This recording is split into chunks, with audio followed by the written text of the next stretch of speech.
You cannot fall asleep because the day never ended. Not really. It simply stopped, the way a machine stops when you flip a switch.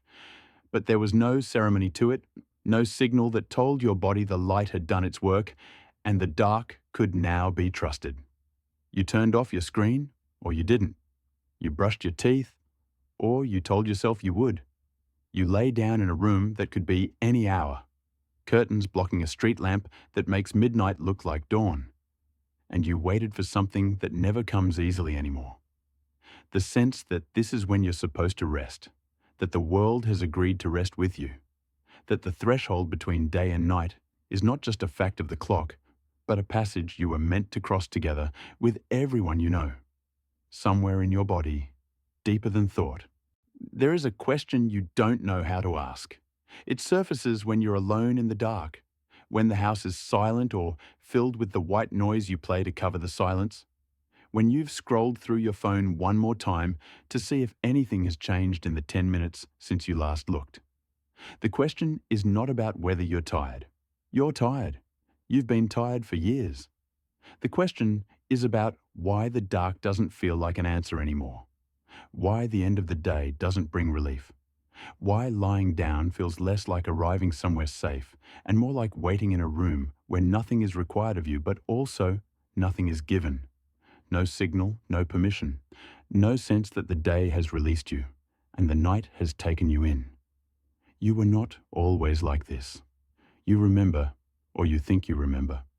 A time when evening had a shape, when the day bent toward darkness in a way that felt inevitable and correct, when the fading light meant something more than just the sun going down. It meant dinner at a certain hour. It meant voices in the next room, the sound of a door closing, the rhythm of footsteps that told you who was home and who was not. It meant television shows that aired at a specific time, so if you wanted to watch, you had to be there, in that room, at that moment, with whoever else was watching. It meant streetlights coming on in sequence, one after another, as if the neighborhood itself was exhaling. It meant homework finished or not finished, baths drawn, bedtime stories, the negotiation over 15 more minutes, the overhead light turned off and the small lamp left on, the hallway glow that promised someone was still awake, still nearby, still listening for you if you called out. You don't live like that now. Nobody does, or almost nobody. And when you try to explain what's missing, you can't quite name it because it wasn't any one thing. It was the accretion of small transitions, the way the day layered itself toward night in steps that everyone around you was also taking. It was knowing, without looking at a clock, that this was the hour when people came home, when food was prepared, when the world outside grew quieter, not because it was empty, but because it had turned inward, toward tables and couches and the warm glow of rooms where people gathered without needing a reason, gathered simply because this was the time for gathering, because the dark was coming and you did not meet it alone. Now, the day ends when you decide it ends, or when your body forces the decision because you cannot hold your eyes open any longer. There is no collective agreement. Your neighbors are awake or asleep on schedules that have nothing to do with yours. The people you work with live in different time zones, or keep different hours, or are always reachable, always one message away, so the idea of the workday ending is more theoretical than real. You can watch anything at any time.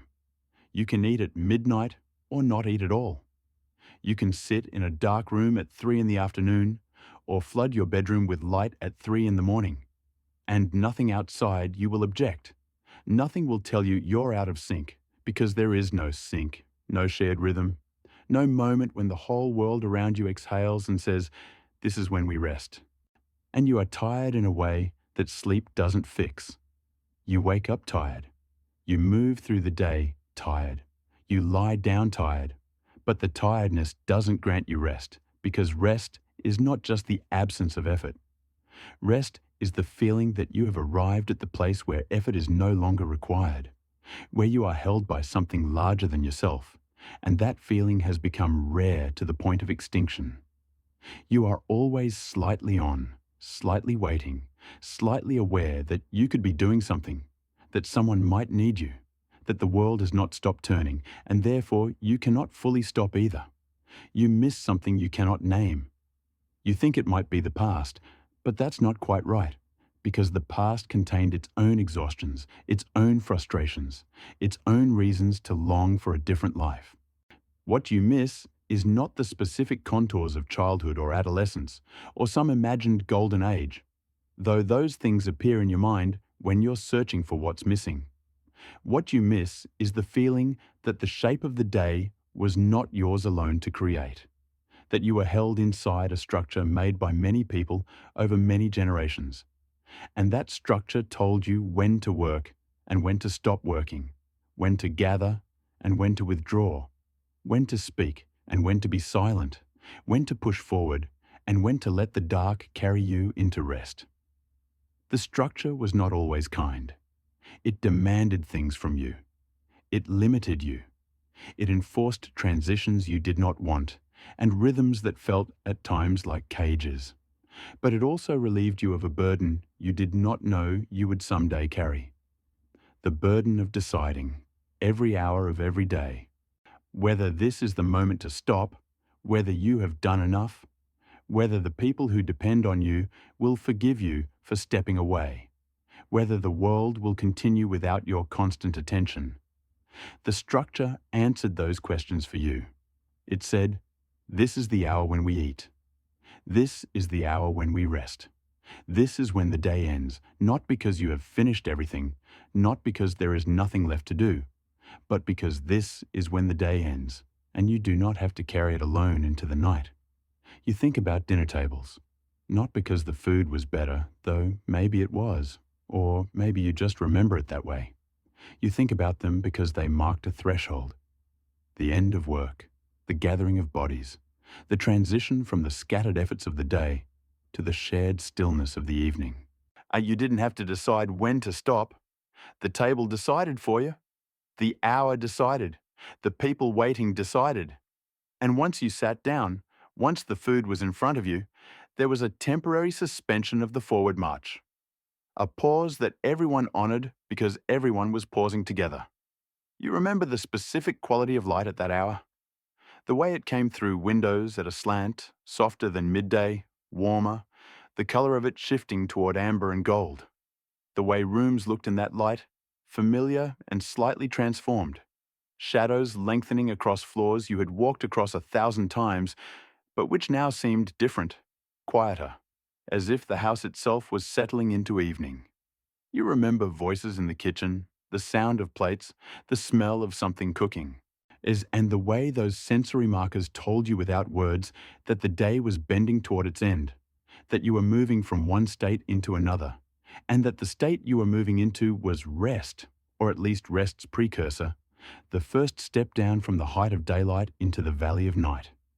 You were not always happy at that table. You were bored sometimes, or restless, or frustrated by the conversation or the lack of it, or trapped by expectations you didn't choose and didn't want. But you were held. That is the word that keeps surfacing when you think about what's missing. You were held inside a routine that was larger than your own preferences, a rhythm that pulled you along whether you resisted or not. And that rhythm said, "This is when we stop. This is when we gather. This is when we mark the passage from light to dark. And we do it together because that is what people do, what people have always done. And you are one of us." Now, you eat when you're hungry, or when you remember, or when you finally stop working long enough to notice the hunger. You eat alone more often than not, or you eat while doing something else, watching something, scrolling something, your attention divided, the food secondary. There is no table that pulls you away from the day's momentum. There is no hour that insists on gathering. There is no voice calling you to come and sit, to stop what you're doing, to mark this threshold. And so the day does not end. It tapers, it fades, it loses energy the way a spinning top loses speed, wobbling and slowing but never stopping cleanly, never arriving at a point where you can say, "This is finished, this part is done, now comes the other part." And the dark comes anyway. The sun sets whether you notice or not. But the dark no longer means what it used to mean. It no longer signals rest because you have learned to carry the day's light with you. Screens that glow in every room, cities that never dim, obligations that follow you into the hours that used to belong to sleep.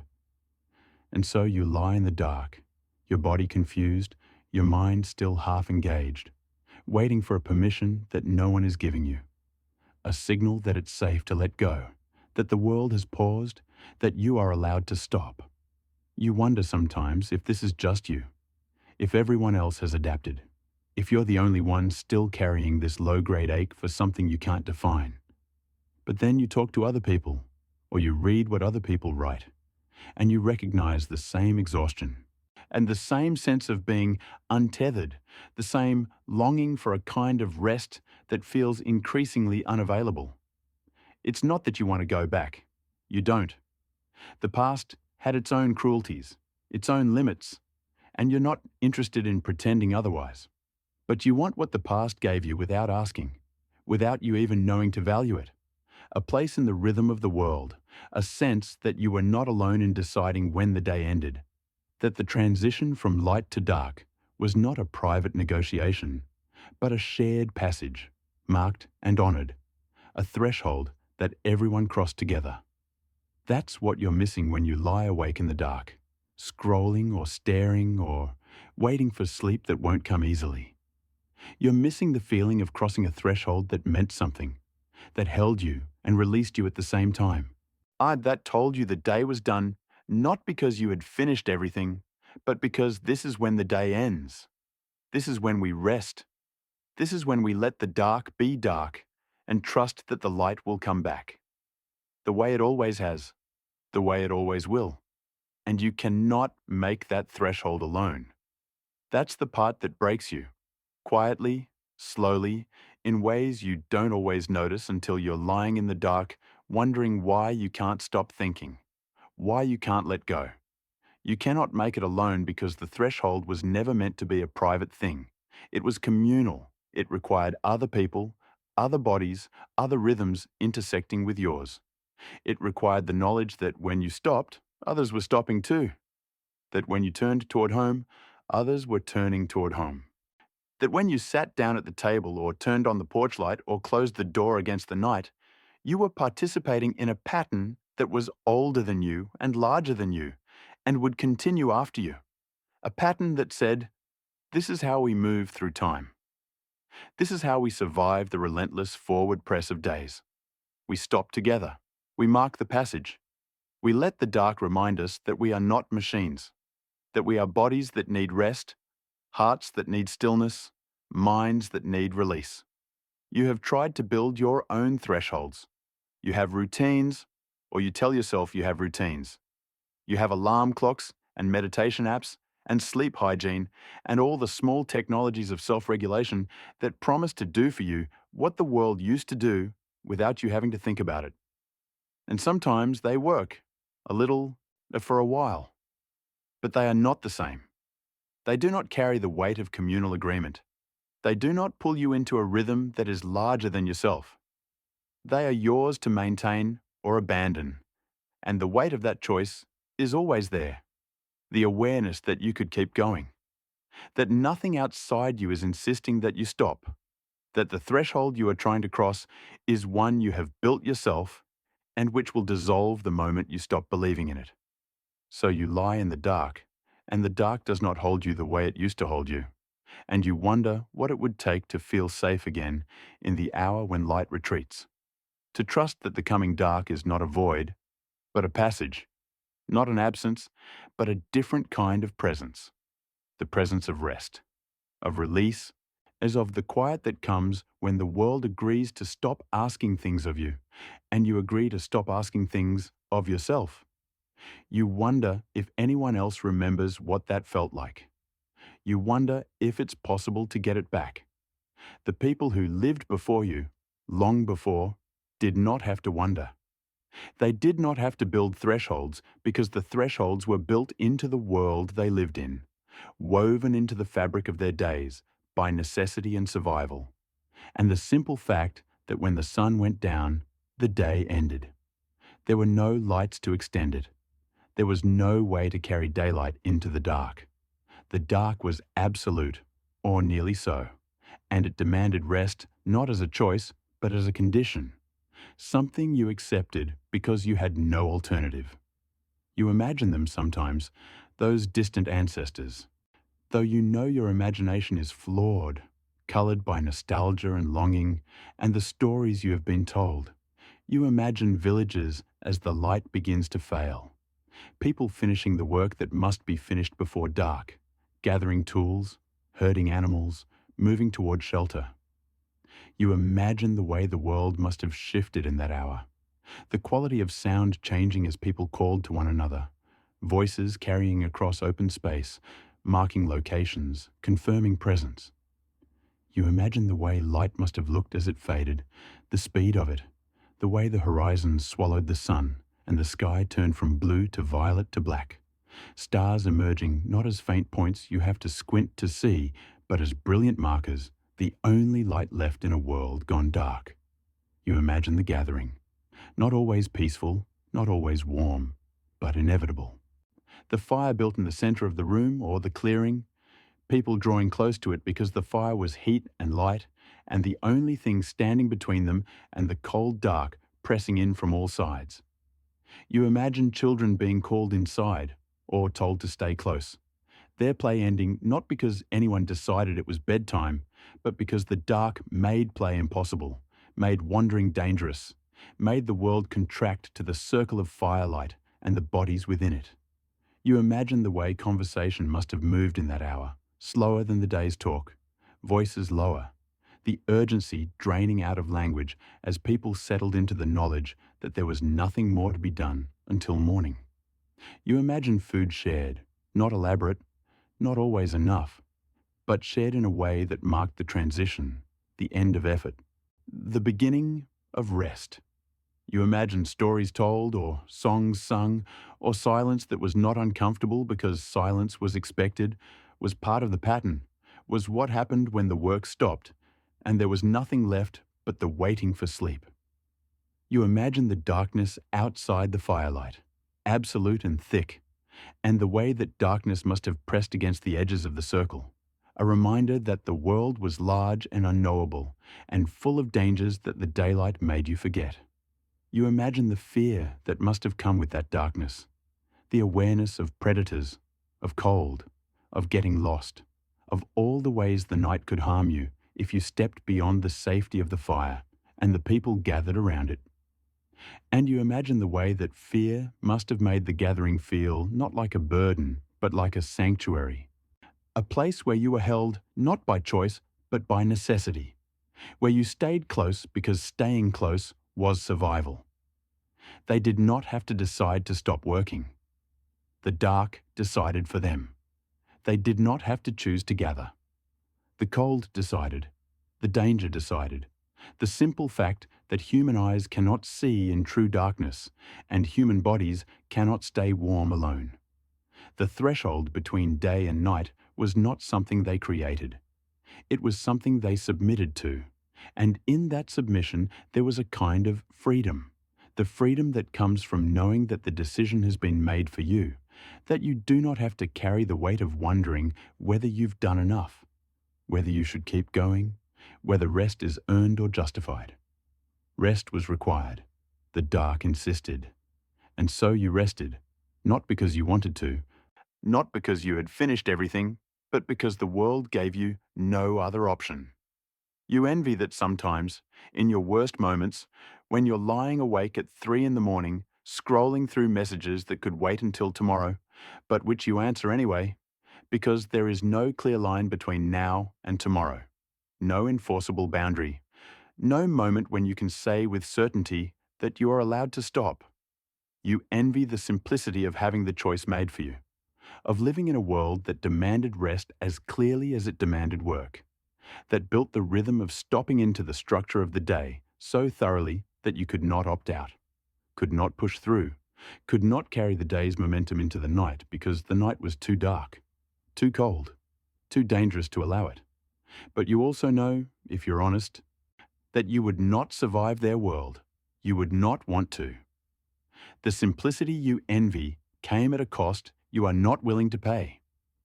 The darkness that forced rest also enforced isolation, limited movement, made every night a kind of siege where you huddled with your small group and hoped the fire did not go out, hoped the food would last, hoped the cold would not kill the weakest among you before morning.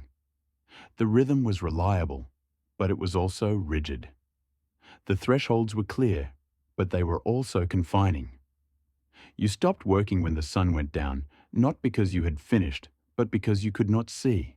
And the things left unfinished might mean hunger, might mean death, might mean consequences you could not afford, but had no choice but to accept. They were tired in ways you will never be tired. So tired from physical labor that started at first light and continued until the body gave out. Tired from hunger that was not metaphorical, not the kind of hunger you feel when you skip lunch, but the deep cellular exhaustion of not having enough, of burning more energy than you could replace, of going to sleep uncertain whether there would be food tomorrow. Tired from cold, from illness, from wounds that did not heal properly, from the constant low-grade stress of survival in a world that did not care whether you survived. And yet they had something you do not have. They had the assurance that when the day ended, it ended for everyone. They had the knowledge that rest was not a personal failure or a luxury or something you had to justify, but a necessity that the whole community honored because the whole community had no choice. They had the experience of crossing the threshold together, of moving from light to dark as a collective, of gathering in the evening not because someone planned it or scheduled it, but because that was what evening was for, what it had always been for, what it would always be for as long as humans needed firelight and warmth and the presence of other bodies to make it through the night. You cannot have their simplicity without their suffering. You cannot have their communal rhythms without their communal constraints. You cannot have the security of a world that enforces rest without accepting a world that enforces almost everything else, that gives you very little room to choose your own path, your own pace, your own way of being. And you would not choose that world. You know you wouldn't. You value your freedom too much. In your ability to decide for yourself when and how and why, your access to light and warmth and food and safety that they could not have imagined. But late at night, when the freedom feels like burden, when the choices feel like weight, when you're scrolling through a screen that glows with the light of 1,000 suns compressed into glass and pixels, you think about what it might feel like to have the day end, not because you allowed it to end, but because the world insisted, to have the dark arrive as a fact rather than a choice, to gather with the people around you not because you scheduled it, but because gathering was what you did when the light failed, and to rest not because you had earned it or decided you deserved it, but because rest was the only thing left to do. The threshold they crossed every evening was not gentle. It was abrupt, dictated by the sun, enforced by darkness. But it was shared. Everyone crossed it at the same time, in the same way, for the same reasons. And in that sharing, there was a kind of comfort, a knowledge that you were not alone in your exhaustion, not alone in your need for rest, not alone in the vulnerable hours between dusk and dawn. You live in a world of infinite extension, where the day can go on as long as you let it, where light is cheap and abundant, where you can work or play or consume at any hour, where the rhythms that once governed human life have been rendered optional, suggestions rather than requirements. And that is a kind of freedom. It is.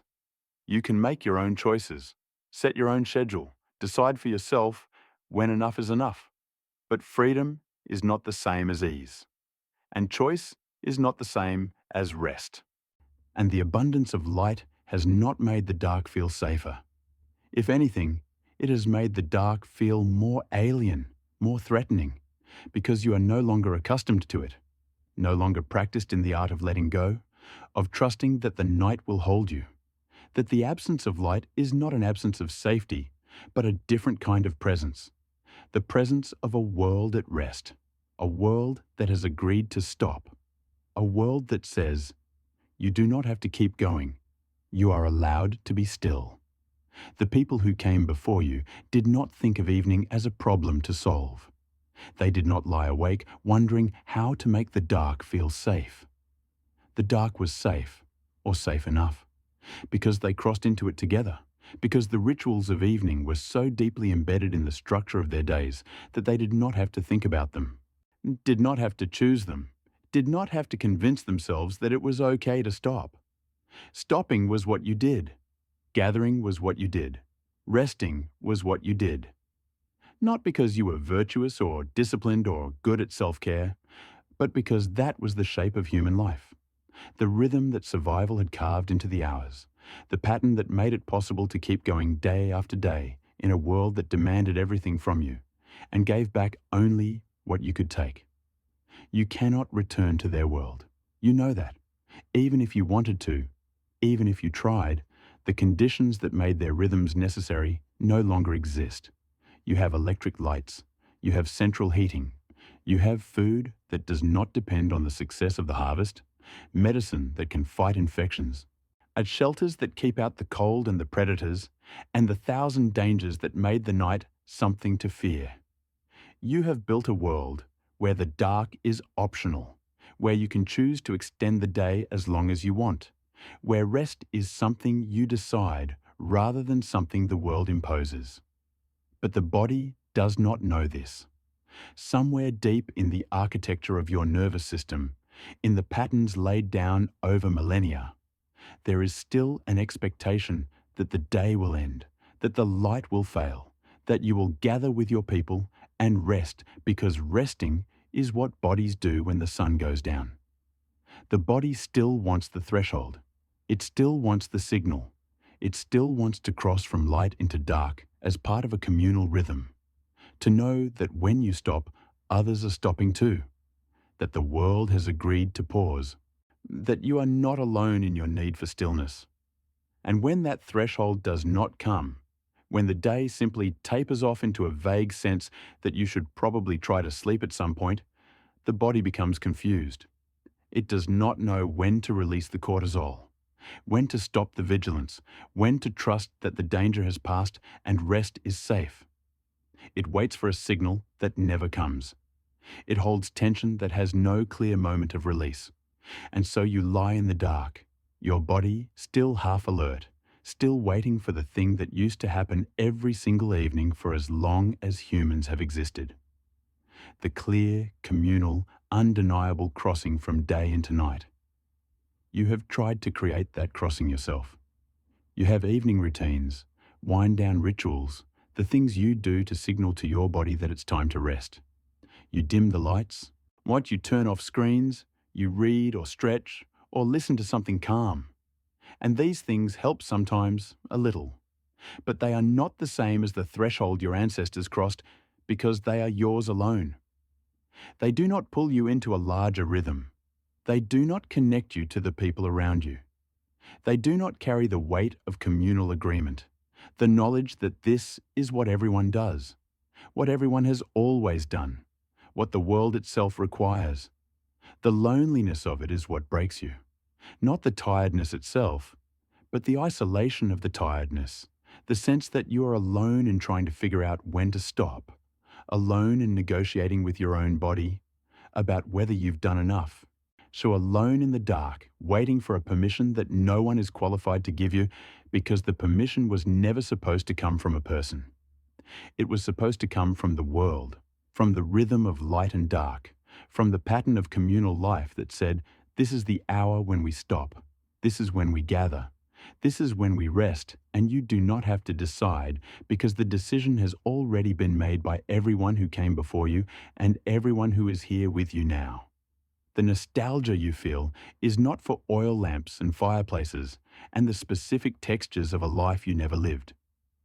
The nostalgia is for belonging to a rhythm that was larger than yourself, for being held inside a pattern that did not require your constant maintenance, for knowing that when the day ended, it ended for everyone, and that everyone would mark the passage, and that you would not be alone in the vulnerable hours, and that rest was not something you had to earn or justify, but something the world gave you because the world had always given it, because that was the shape of human time, and you were human, and therefore the shape held you too. You lie in the dark now, and the dark is empty of that knowing. It is just dark, just the absence of light, just the hour when you happen to be lying down, because you decided it was late enough, or you were tired enough, or you ran out of reasons to stay awake. And your body waits for something that does not come, some signal that the threshold has been crossed, that you are safe now, that the day has released you and the night has gathered you in. And because that signal does not come, because there is no communal rhythm to catch you, you have to create your own. And the weight of that creation is exhausting in a way that makes the tiredness worse, that makes rest feel not like a gift, but like another task, another thing you have to manage, another threshold you have to build and maintain and cross entirely on your own. Somewhere, deeper than memory, your body remembers a different way. It remembers the sound of voices at dusk, the smell of fire, the presence of other bodies settling into stillness.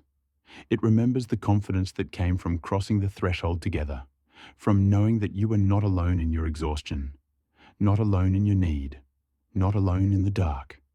And it waits, even now, even here, for that threshold to return, for the world to say, this is when we stop, for the day to end, not because you allowed it, but because the day is ending, because the light is failing, because this is what happens, what has always happened, what will always happen, and you do not have to carry it alone.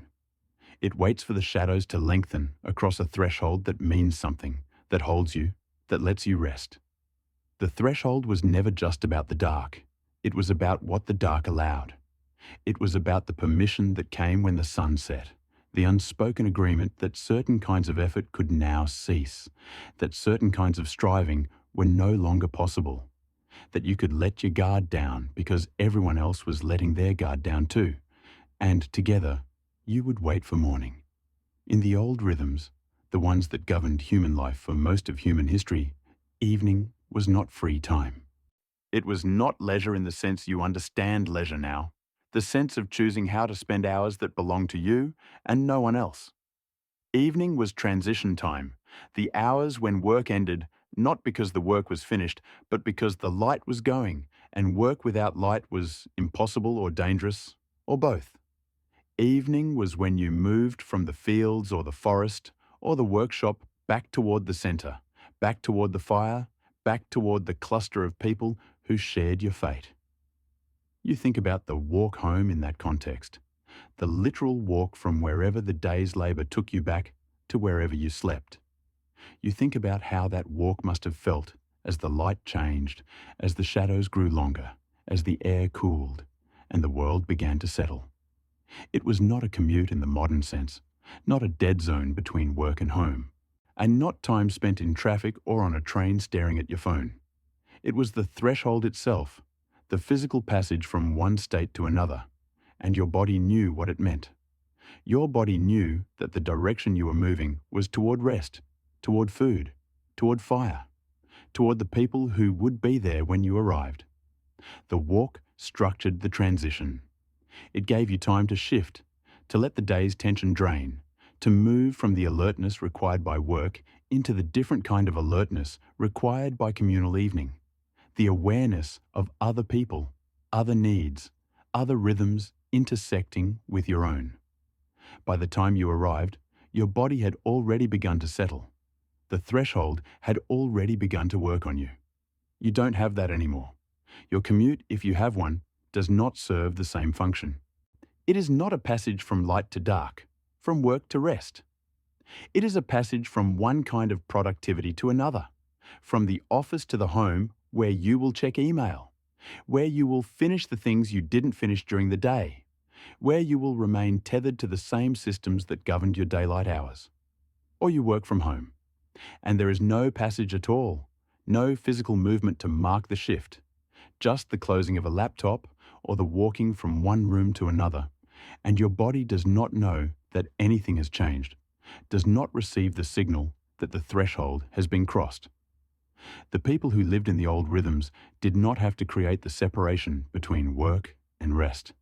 The separation was built into the landscape, into the distance between field and home, into the fact that you could not bring the work with you once the light failed.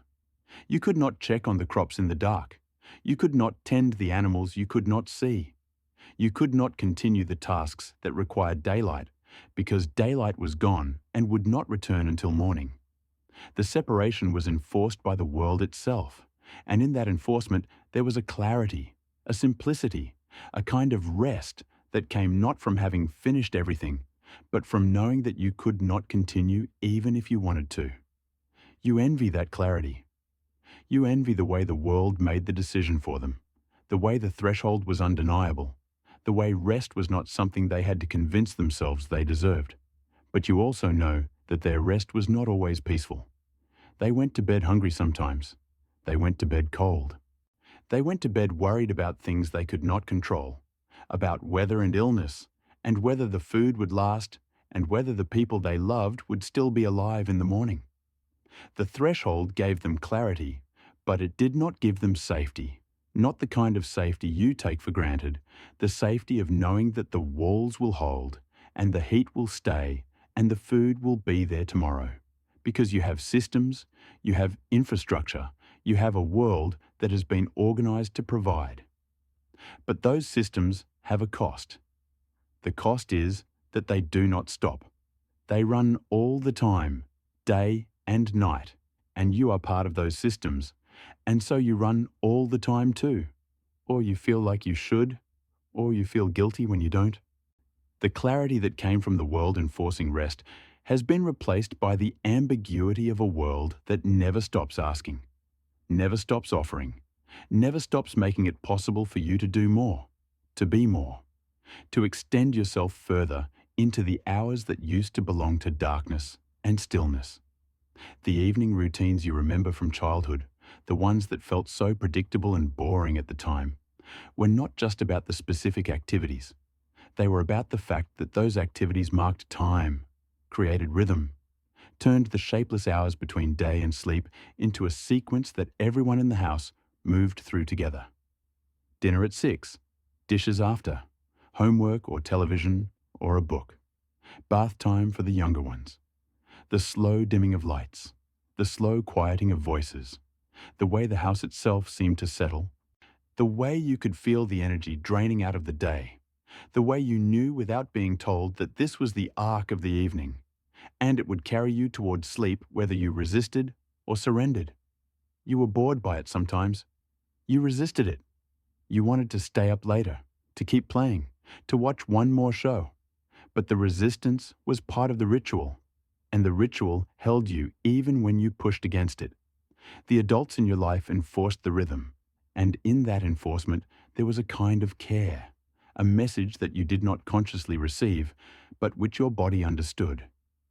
You are not responsible for deciding when the day ends.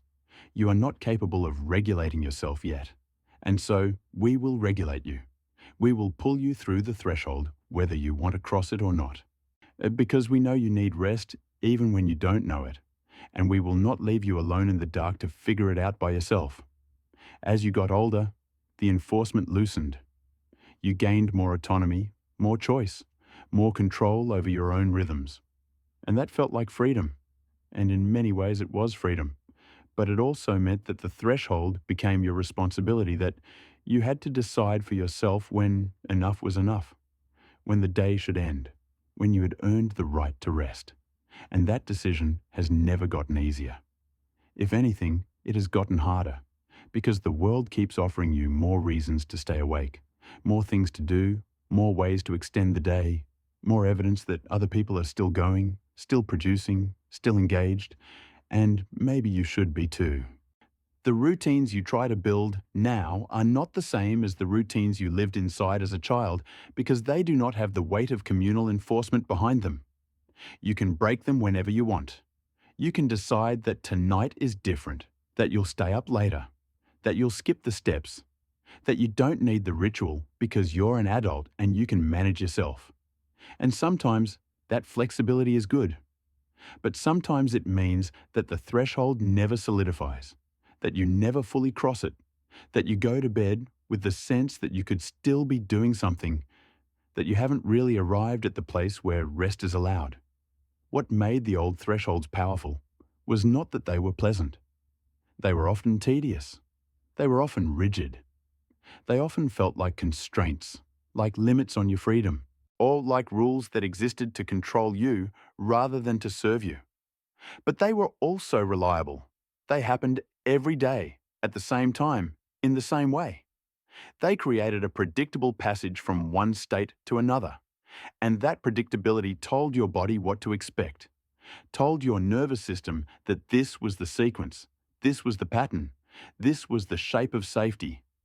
The dinner table ritual, when it existed, was not about the food alone. It was about the gathering, the fact that everyone stopped what they were doing and came to the same place at the same time.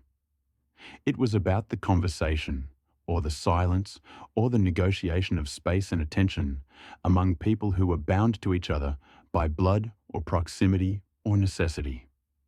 It was about the way the act of eating together marked the end of the scattered day, the moment when individual efforts collapsed back into the collective, when you were reminded that you were not alone, that your life was entangled with other lives, that what you did and what they did were part of a single fabric, a single rhythm, a single household moving through time.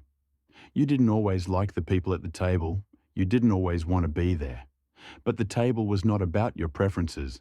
It was about the structure, the routine, the fact that this was what happened every evening, and you were part of it, and your participation was not optional. And in that lack of options, there was, paradoxically, a kind of relief. You did not have to decide. You did not have to manage your own transition from day to night. You just had to show up, and the ritual would carry you. Now you eat alone, or you eat while distracted. Or you eat at irregular times depending on when you remember or when you finish whatever you were doing. There is no table pulling you away from the day's momentum. There is no ritual to mark the passage. And so the passage does not happen, or it happens incompletely, and you carry the day with you into the evening, into the night, into the hours when you should be resting. But instead, you are still half engaged, still half alert, still waiting for a signal that never comes. The streetlights coming on, that specific memory, carries a weight that seems disproportionate to what it actually was. They were just lights. They came on every evening at the same time, triggered by a timer or a sensor. Nothing magical, nothing personal. But they marked something. They marked the hour when outside became dangerous, or at least less safe, when you were supposed to come in, when the world was dividing itself into the lit places and the dark places, and you were supposed to move toward the light.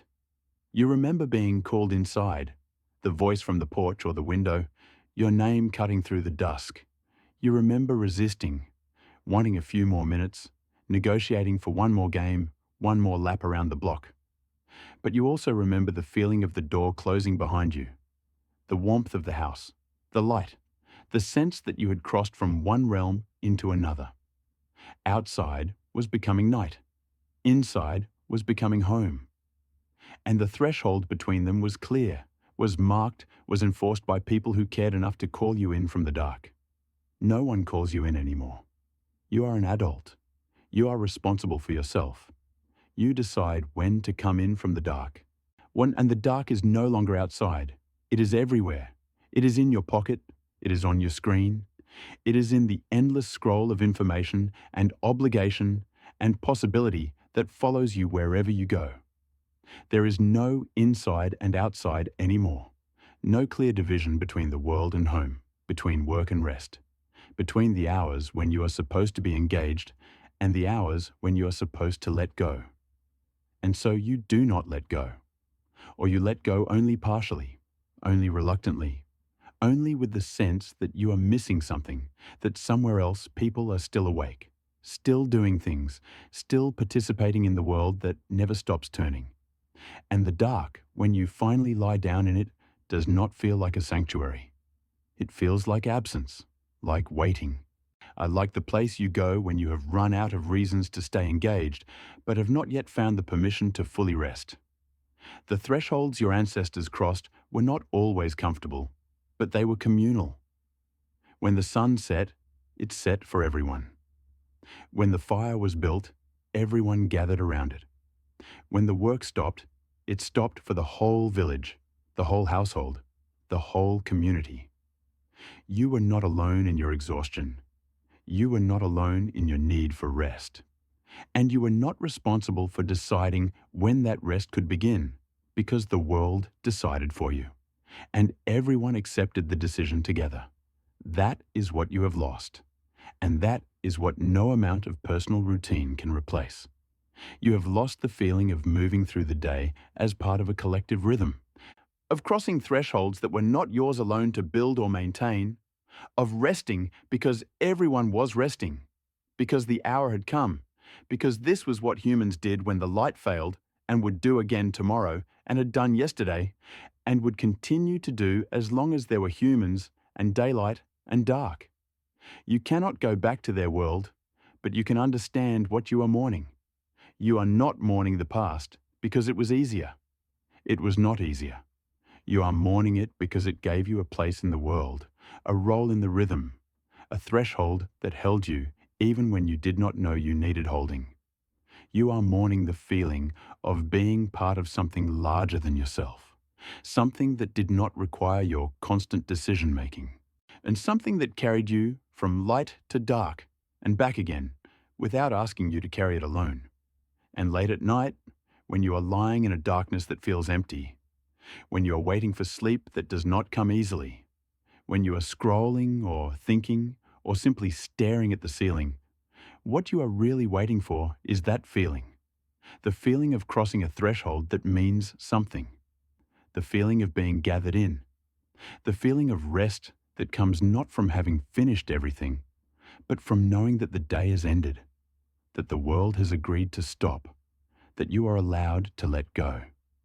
You are waiting for someone to call you in from the dark. You are waiting for the light to fail in a way that makes the dark feel safe. You are waiting for the shadows to lengthen across a threshold you can trust. But the waiting is part of the problem because you are waiting alone. And the threshold was never meant to be crossed alone. It was meant to be crossed together, in a rhythm that was older than you and larger than you and would continue after you. It was meant to hold you the way a river holds a leaf, carrying you forward not because you chose the direction, but because the current was already moving and you were part of the current, and the current knew where it was going, even if you did not. That current has been disrupted. The rhythm has been broken, and you are left trying to find your way through the hours between light and dark, with nothing to guide you but your own judgment, your own discipline, your own sense of when enough is enough. And that sense is unreliable because you are tired. And when you are tired, you do not make good decisions about rest. You push too hard, or you give up too early. You stay awake too long, or you lie down too soon. You cannot find the rhythm because the rhythm is not inside you. It never was. It was always outside you, in the world, in the shape of communal life, in the thresholds that people built together over generations, in the routines that held you before you knew you needed holding. And now you lie in the dark, and you wait, and you hope that tonight will be different, that tonight you will find the permission to rest, the signal that it is safe to stop, the threshold that will carry you from wakefulness into sleep without the struggle, without the negotiation, without the endless internal debate about whether you have done enough, whether you deserve to stop, whether the world will forgive you for stepping away. But the permission does not come, because permission is not what you need. What you need is the structure that made permission unnecessary. What you need is the rhythm that told you when to stop without you having to ask. What you need is the threshold that was built by everyone and for everyone, and which held you simply because you were human, and humans have always needed the passage from light to dark, and the passage has always required the presence of others. and you were never meant to cross it alone. In the deepest part of the night, in the hour when the darkness is most complete, you feel the weight of all the thresholds you have tried to build and failed to maintain, all the routines you started with good intentions and abandoned when they became inconvenient. All the promises you made to yourself about going to bed earlier, about turning off screens, about creating boundaries between work and rest. The weight of all those failures presses down on you, and you wonder if the problem is you. If everyone else has figured out how to do this, how to live in a world without communal thresholds, how to create their own rhythms and stick to them and find rest at the end of the day, without needing the world to tell them it's time. But the problem is not you. The problem is that you are not designed for this. Your body, your nervous system, your deep ancestral wiring, all of it was shaped by hundreds of thousands of years of communal living, of rhythms dictated by the sun and the seasons and the needs of the group. You were designed to live in a world where the day ended when the light failed, where rest was enforced by darkness, where you gathered with your people because gathering was survival and survival was not a choice. That world is gone. It is not coming back. And in many ways, you would not want it back because it came with costs you are not willing to pay, with constraints you would find intolerable, with a lack of freedom that would suffocate you. But the loss of that world has left you with a problem that you do not know how to solve, a longing that you do not know how to satisfy, a need that you cannot meet alone. You need the threshold. You need the passage. You need the communal rhythm that says, this is when we stop. This is when we rest. This is when we let the dark hold us until the light returns.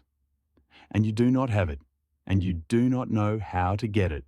And so you lie in the dark, waiting, hoping, in scrolling, thinking, unable to let go because there is nothing to let go into, no arms to catch you, no rhythm to carry you, no threshold that holds.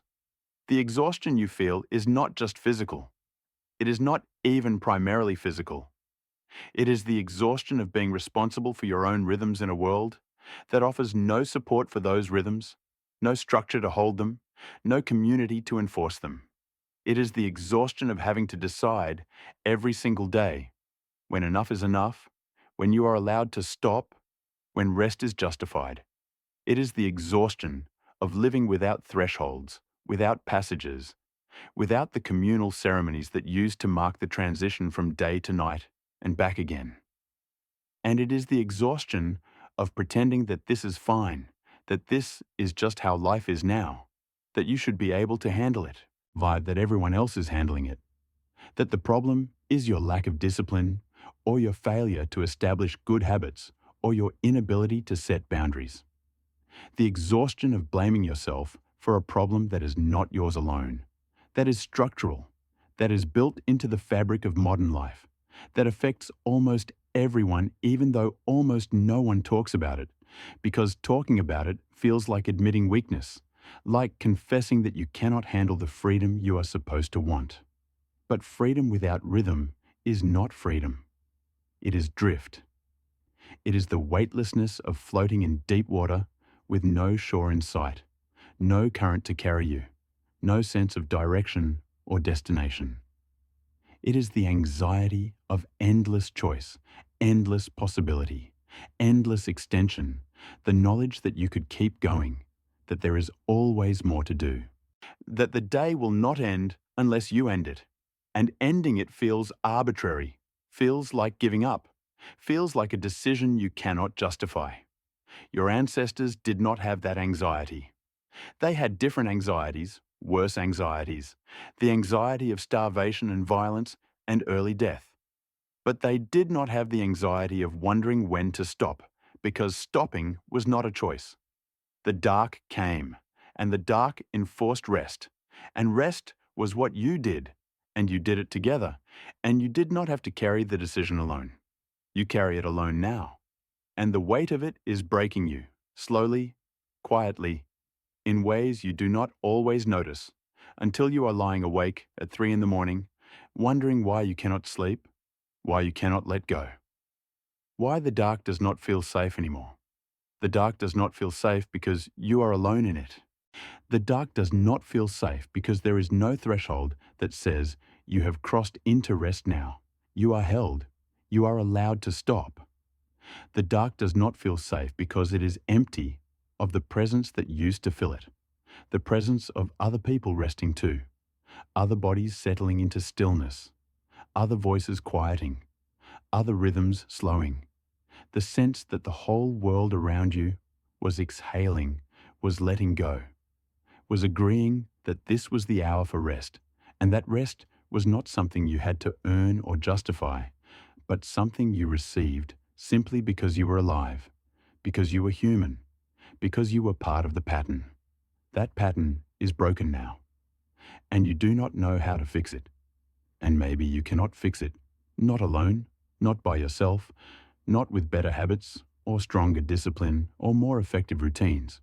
And maybe the pattern can only be fixed communally, by people deciding together that the day should end, that rest matters, that the thresholds between work and home, and waking and sleeping are worth protecting, are worth enforcing, are worth building into the structure of collective life. But that decision has not been made, and you do not know if it will be made. And so you lie in the dark, and you wait, and you hope that tonight will be different, that tonight you will find the rest you need, that tonight the shadows will lengthen across a threshold that holds you, that carries you, that lets you stop. And maybe tonight they will.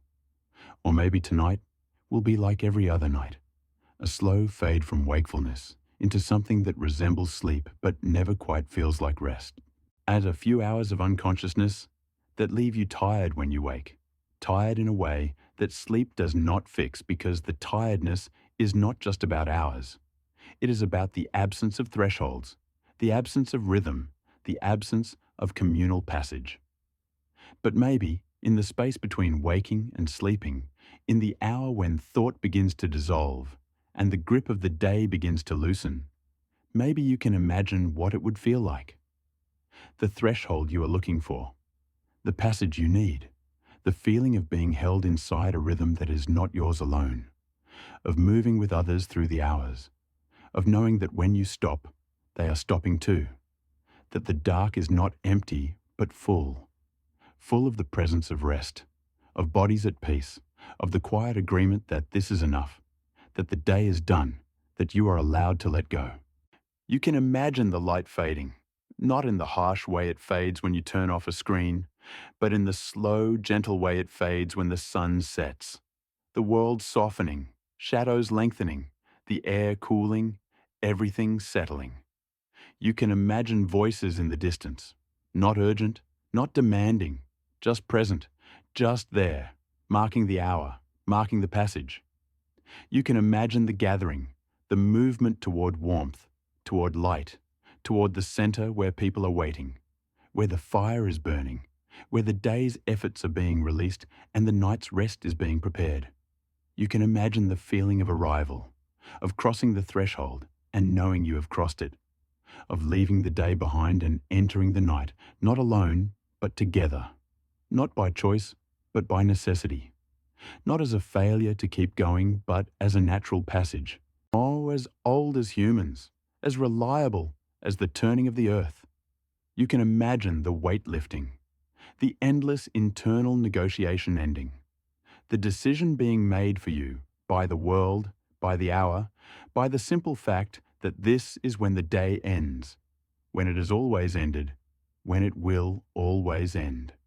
You can imagine the relief of not having to carry it anymore, of being allowed to stop without guilt, without justification, without the sense that you are giving up or falling behind or failing to meet some standard you cannot quite define.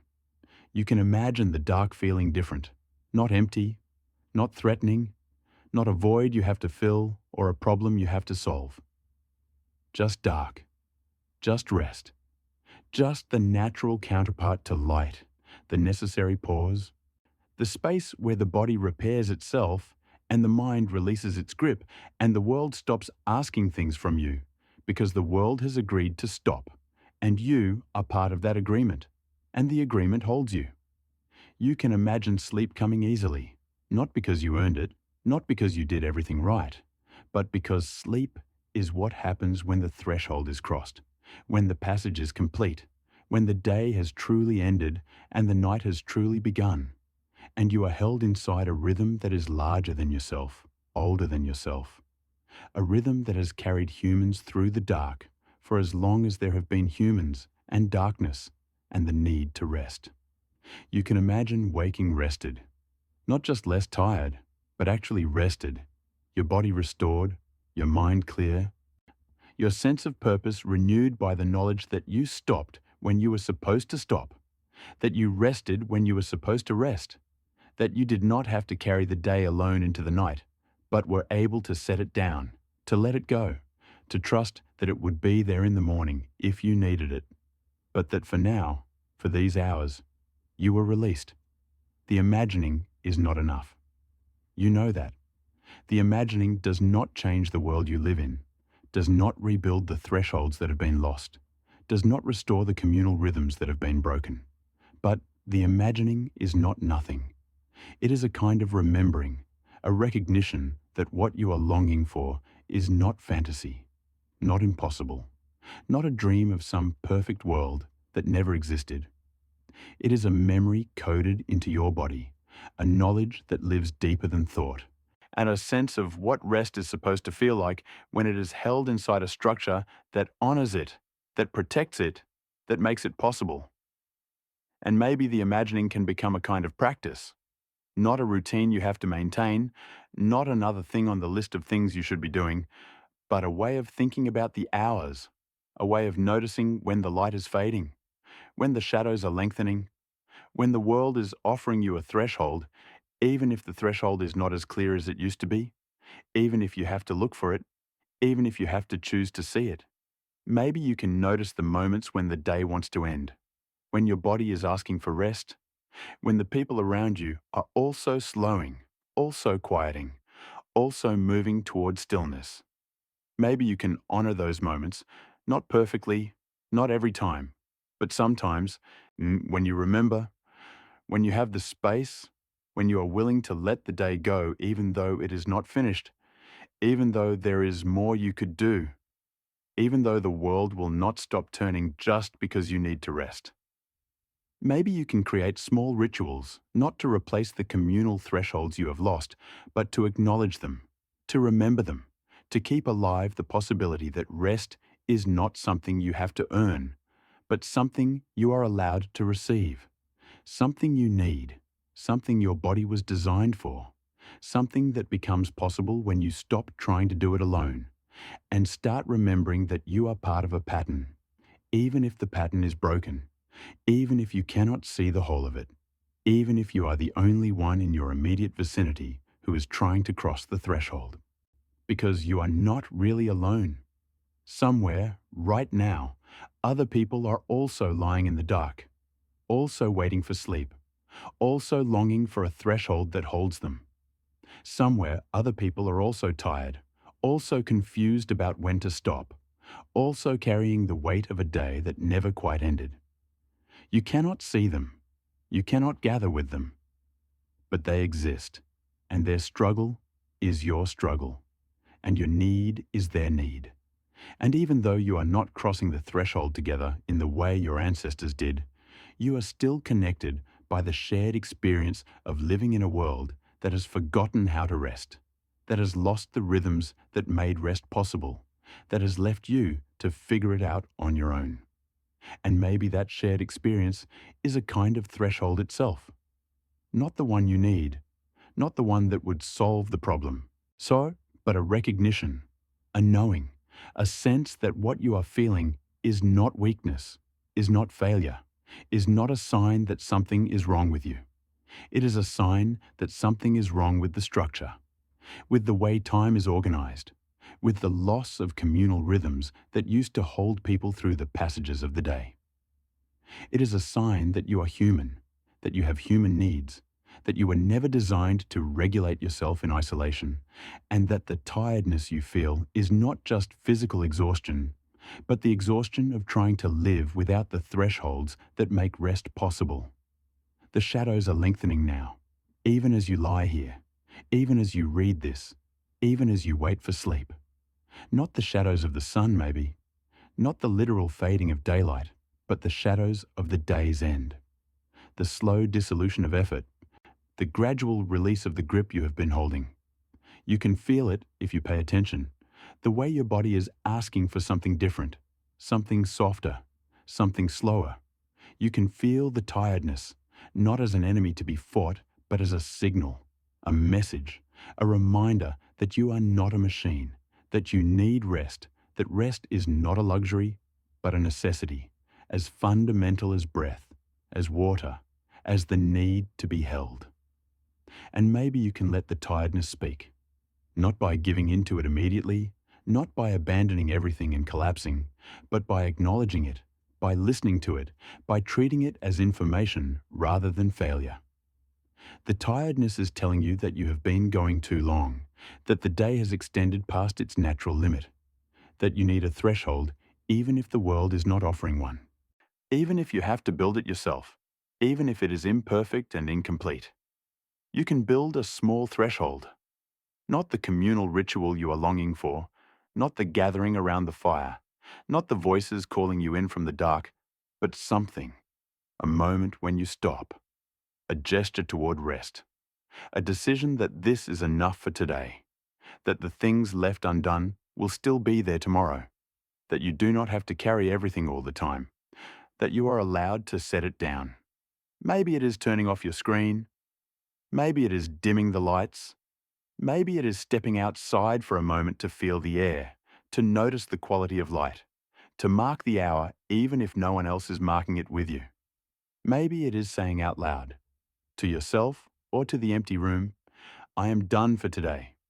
I am going to rest now.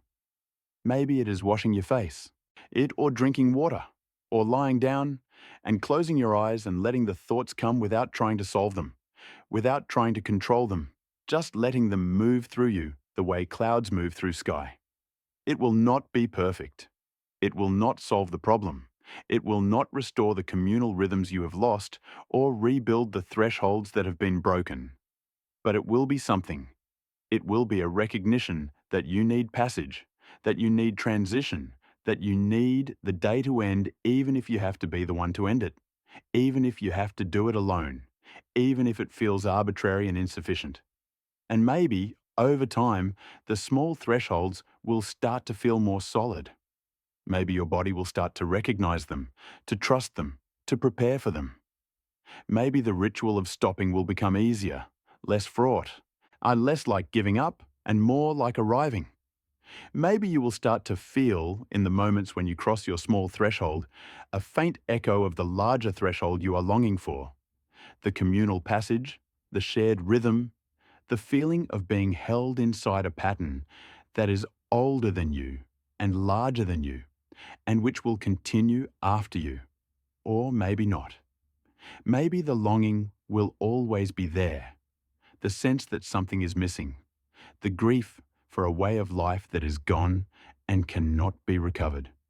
Maybe you will always feel slightly untethered, slightly alone, slightly unsure about when to stop and whether stopping is okay. Maybe the tiredness will always be with you, not the clean tiredness of effort followed by rest, but the murky tiredness of effort that never quite ends, of rest that never quite restores, and of days that blend into nights that blend into days. But even if the longing stays, even if the grief stays, even if you never find the perfect threshold, you can still rest. Not the rest you are longing for, not the rest that your ancestors knew, but the rest that is available to you now, in this moment, in this bed, in this darkness. You can close your eyes. You can let your body settle. You can stop trying to solve the problem of when to stop and just stop, just for now, just for tonight, and see what happens. What happens is that the thoughts begin to slow, not all at once, not cleanly, but gradually, the way water calms after you stop stirring it. What happens is that the grip loosens, the vigilance fades, the sense that you need to be constantly monitoring and managing and deciding begins to drift away, replaced by something quieter, something softer, something that feels almost like peace. You are not crossing the threshold you wish existed. You are not being called in from the dark by voices that care about you. You are not gathering with others around a fire. You are not held inside a communal rhythm that tells you, this is when we rest, this is when we stop, this is when we trust that the world will hold us until morning. But you are here. You are lying down. You are breathing. And the breath is a rhythm, even if it is not the rhythm you are longing for. The breath is a passage, even if it is not the passage you remember. The breath is a threshold, the movement from one moment to the next, from one state to another, and you do not have to build it or maintain it or decide when it happens. It happens on its own, without your effort. Without your permission. A rhythm that is older than you, that will continue after you, that holds you even when you do not feel held. You can follow the breath, in and out. The simplest threshold, the most basic passage, the movement from effort to release, from holding to letting go, from the world outside to the world inside, from the thoughts that circle and demand and pull you forward to the stillness that waits underneath, that has always been waiting, that does not require you to do anything, to be anything, to decide anything. The breath does not care whether you have finished your work. The breath does not care whether you deserve to rest. The breath does not care whether you have crossed all the thresholds you were supposed to cross or built all the rituals you were supposed to build. The breath just breathes. And you can let it. And in the letting, there is a kind of rest, a kind of passage, a kind of threshold. And maybe that is enough for tonight. Not forever. Not as a solution to the larger problem. Not as a replacement for the communal rhythms you have lost. But for tonight, for this moment, for the hour when you need to rest and do not know how, maybe the breath is enough. Maybe the simple act of breathing, of following the rhythm that your body already knows, of letting go of the need to decide and control and manage, maybe that is the threshold you can cross. So you breathe, in and out, slow and steady, and the shadows lengthen across the room, across your body, across the space between waking and sleeping. And the day, which felt like it would never end, begins to fade. And the dark, which felt empty and threatening, just begins to feel less hostile, less foreign, more like the natural counterpart to light, the necessary pause, the space where rest becomes possible. And you are tired. You have always been tired. But the tiredness is not the enemy. The tiredness is the signal that you need this, that you need to stop, that you need to let go. And maybe you can trust the tiredness, just for now, just for tonight, and let it carry you down, down into the stillness, down into the quiet, down into the place where the day cannot follow, where the demands fade, where the thresholds you could not cross during waking hours become permeable, become passable, become the gentle slopes that carry you from one state into another. And you are alone, but the aloneness is not as sharp as it was. And you are unsure, but the uncertainty is not as heavy as it was. And you are waiting, but the waiting is softer now, less anxious, more like the waiting that comes at dusk when the light is fading and you know that dark is coming, but dark is not the end. Dark is just the passage, just the threshold, just the space between one day and the next. And somewhere in the deep places where memory lives, where the body keeps its oldest knowledge, there is a recognition. This is familiar. This is right. This is the shape of human time, the rhythm that has carried people through the dark for as long as there have been people, and darkness, and the need to rest.